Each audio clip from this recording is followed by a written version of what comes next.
heaven, and my heart beats so that I can hardly speak. Bon, alors, nos petits camarades aux Jeux Paralympiques, ils se débrouillent pas mal, ça continue? C'était pas autant qu'il y a 4 ans, hein, à peu près la même période. Non, c'est pas autant. Mais bon, c'est pas encore terminé encore. Hein. Ouais, ça continue jusqu'à dimanche.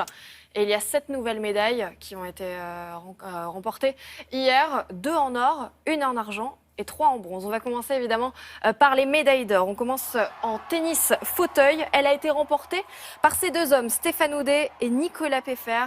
La paire tricolore s'est imposée en finale face aux Britanniques. Victoire en 3-7, 6-2. 4-6, 6-1. Stéphane Houdet, lui, engroche son 2e titre paralympique, 8 ans après celui obtenu par Michael Jérémiaz. Ils ont droit à deux rebonds, hein, si je me souviens bien, me semble-t-il. Ouais. L'autre médaille d'or a aussi été remportée par équipe. En escrime, cette fois, Robert Citerne, Yannick Ifebe et Romain Noble se sont imposés face à la Chine en finale de la compétition d'épée par équipe. Voilà, on découvre la joie des Français. Bah oui, ils ont raison de crier. Donc 2 médailles d'or cette nuit, c'est assez exceptionnel. Et une médaille d'argent, elle est en athlétisme cette fois.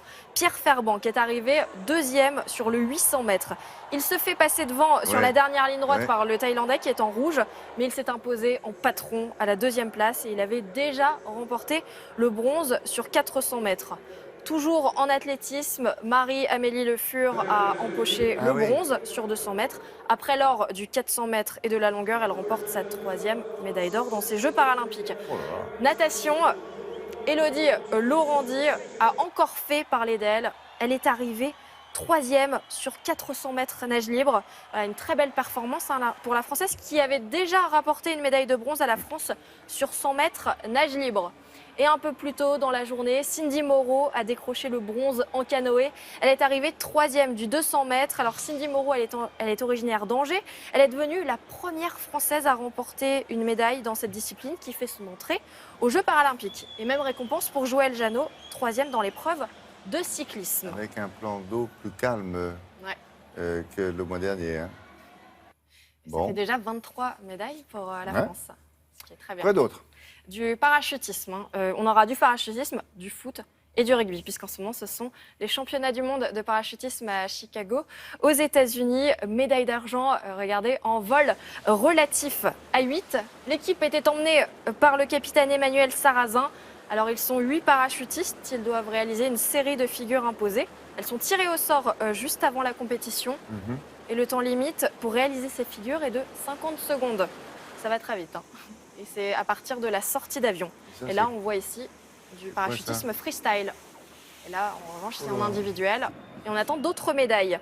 Retour sur Terre avec du foot et des résultats de Ligue Europa. La petite Coupe d'Europe. Bon, ça va pas fort pour les clubs français. Défaite de Nice en rouge et noir contre les Allemands de Schalke 1-0. Les Verts de Saint-Etienne, eux, ont sauvé les meubles et décroché le nul. En toute fin de match, un partout sur la pelouse de Mayence en Allemagne. Alors pour vibrer un peu pendant un match, il fallait regarder du rugby. On a eu droit à un match complètement fou pour l'ouverture de la 4e journée de Pro D2. Biarritz est devant pendant toute la première période, donc en blanc. Score 22-16. Il reste 4 minutes à jouer. Tout le paquet d'avant pousse du côté d'Agen. Et c'est de gros, à moins de 3 minutes de la fin du match. Il y a 22-21 pour Biarritz. Il faut absolument réussir cette transformation si Agen veut passer devant. Burton Francis à la victoire au bout du pied. Et ça passe. Victoire in extremis d'un point. Agen 23-22. Les Agenais sont provisoirement à la 2e place du classement. Et juste une petite dernière information pour vous dire que le calendrier des dieux du stade est sorti. Ça soutient. Alors, dieux du stade, c'est tous des rugbyman ou il y a des footballeurs, non? Non, il y a aussi, justement, ils ont inclus de nouveaux sportifs, notamment pour les Jeux Olympiques. Avec, il y a aussi Lucas et Nicolas Karabatic. Voilà, beaucoup de rugbymen aussi.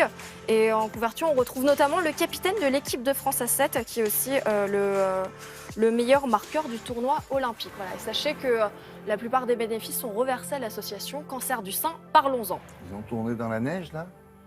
Il va avoir un petit peu froid. Il y a tous les garçons qui font ouh. Oui, c'est froid, c'est froid. Regardez le mois de juillet. Et là, vous allez peut-être sourire. Merci beaucoup. À plus tard. L'actualité.